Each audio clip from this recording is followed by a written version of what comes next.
এখন আমরা SSC general ম্যাথের একটি অঙ্ক দেখব ত্রিকোণমিতির। অঙ্কটি হলো যে √1 - sin a divided by 1 + sin a = sec a - tan a। এখন প্রমাণ করো, অর্থাৎ এটা দেওয়া আছে। এখন আমাদের প্রমাণ করতে হবে লেফট হ্যান্ড সাইড বা রাইট হ্যান্ড সাইড ধরে আমরা করব।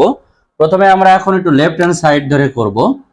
Left hand side √1 - sin a divided by 1 + sin a। এখন এটা হচ্ছে আমরা ধরে করব। তো তার আগে বলি, যারা আমাদের ফেসবুক পেজ থেকে দেখছো তারা অবশ্যই আমাদের পেজটিকে ফলো দিয়ে লাইক কমেন্ট শেয়ার করো, এবং যারা আমাদের ইউটিউব চ্যানেল থেকে দেখছো অবশ্যই অবশ্যই আমাদের চ্যানেলটি সাবস্ক্রাইব করে পাশে থাকো। এখন আমরা একটু খেয়াল করব এই অঙ্কটার ক্ষেত্রে। এখন আমরা উপর নিচ এই √টাকে আমরা একটু ভেঙে দেব। তার মানে একটাই ছিল, জাস্ট আমরা উপর নিচে একটু আলাদা করে দেব। কেন? এইটা হচ্ছে একটু ক্যালকুলেশনের সুবিধার কারণে আমরা √টাকে আমরা আলাদা করে নেব। এখন আমরা যেটা করব সেটা হচ্ছে, এইখানে উপরে আছে √1 - sin a, নিচে আছে √1 + sin a। এখন মজার বিষয় হচ্ছে এখানে কোনোটাই কাটা যাচ্ছে না। তাহলে আমরা জানি এই ধরনের অঙ্ক থাকলে সবসময়, বা √এর অঙ্ক থাকলে নিচেই যেটা আছে অর্থাৎ হরে যেটা থাকে ঠিক তার অনুবন্ধী দিয়ে উপর নিচে আবারও গুণ করতে হয়।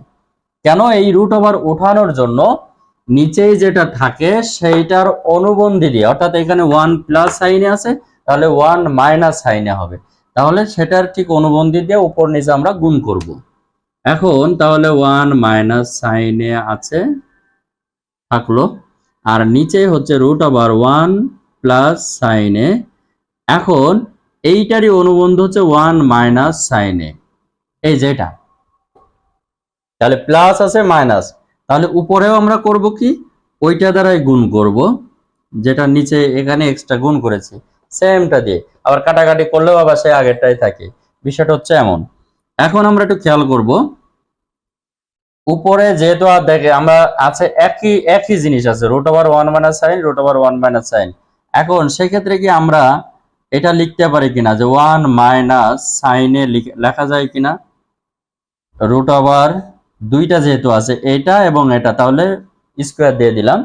এখন নিচে যেটা আছে, নিচে আছে একটাই আছে, তাহলে 1 - আমি যদি করি sin স্কোয়ার a, এটা করা যায়। যেহেতু উভয় আছে, একটাই রাখলাম, আর 1 + sin a 1 - sin a যোগ বিয়োগ গুণ করলে এটা আসে। এখন উপরেরটা যদি আর স্কোয়ার মানে এবং এই যে স্কোয়ার এটা উঠে গেল, তাহলে 1 - sin a হয় ডিভাইডেড বাই, এখন এই জায়গায় কিন্তু কোনো কিছু কাটাকাটি যাচ্ছে না, 1 - sin স্কোয়ার আছে, এইটা আমরা cos স্কোয়ার করতে পারি। কেন? কারণ আমরা জানি sin square theta plus cos square theta = 1। তাহলে 1 - sin স্কোয়ার, এই যে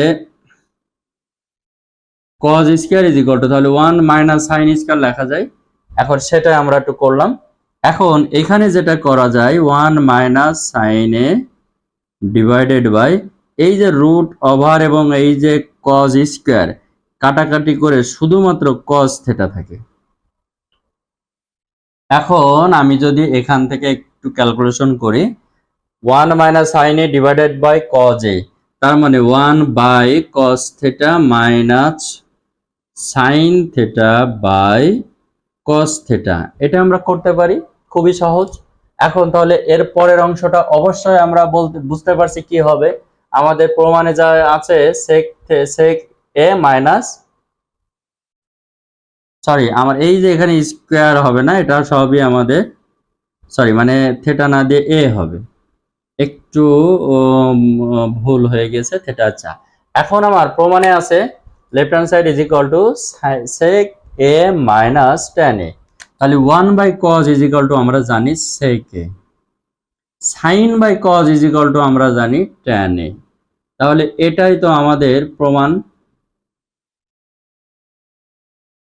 তাহলে আমরা অঙ্কটা ফাইনালি শেষ করলাম। তাহলে এই যে অঙ্কের প্যাটার্নটা হচ্ছে খুবই সহজ, শুধুমাত্র এই জায়গাটা একটু 2-1 লাইন বোঝার বিষয়, শুধুমাত্র বেসিক। এখন এখানে প্লাস মাইনাস, উপরে প্লাস থাকতে পারে নিচে মাইনাস থাকে, যে যেটাই থাকুক না কেন, এইখানে যে গুণ যোগ বিয়োগ গুণ করলাম আমরা, এখানে যে কোনটার অনুবন্ধী দিয়ে গুণ করলাম, এখানে প্লাস থাকলে এখানে মাইনাস, এখানে যদি মাইনাস থাকতো এখানে প্লাস, তাহলে এই একটা অঙ্ক করব এবং এইখানে যে টাইপের আসুক না কেন আমরা অবশ্যই এই ধরনের অঙ্কগুলো আমরা সবগুলোই করতে পারবো।